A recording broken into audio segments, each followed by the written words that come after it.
మాట్లాడి మనం ఇవన్నీ కూడా ముందుకు తీసుకెళ్లేదానికి కూడా వీలవుతున్నాయి. ఆ రిక్వెస్ట్ ఆనరబుల్ ఎమ్మెల్యేస్ ప్రతి ఒక్కరిని కూడా చెప్పేది ఏమిటంటే, మీరు ఈ సమస్యలు అనేది కూడా అక్కడ కన్సర్న్ మన మంత్రివర్యుల దగ్గర కూడా, రాష్ట్ర మంత్రివర్యుల దగ్గర కూడా తీసుకెళ్ళాలి.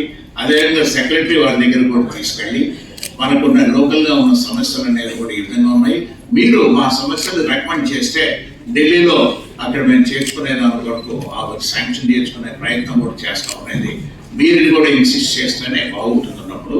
ఎందుకంటే ఢిల్లీ నుంచి సెక్రటరీ గారు అక్కడే సెక్రటరీ గారు అడిగినా కూడా ఇక్కడ కింద నుంచి కూడా వెళ్ళాల్సిన అవసరం ఉన్నది. కాబట్టి ఈ మనం చైర్పర్సన్గా ఉన్నప్పుడు ఖచ్చితంగా ఒంగోలు పార్లమెంట్ అంటే ప్రకాశం జిల్లాకి న్యాయం చేయాల్సిన అవసరం అనేది నాకున్నది. కాబట్టి దయచేసి గౌరవ శాసనసభ్యులందరూ కూడా కోరుకునేది ఏమిటంటే, మీరు ఈ ప్రపోజల్స్ అన్నీ కూడా మీ నియోజకవర్గాల్లో ఇవి రికమెండెడ్ బై స్టేట్ గవర్నమెంట్ అనేది కూడా తీసుకురావాలని కోరుకుంటూ, ఇప్పటికే యాక్షన్ టేకన్ రిపోర్ట్ అనేది కూడా గౌరవ సిఇఓ గారు తయారు చేస్తున్నారు. కాబట్టి వాళ్ళు దీనిని నివేదికను మీ అందరూ కూడా సమర్పించవలసిందిగా కోరుతున్నారు.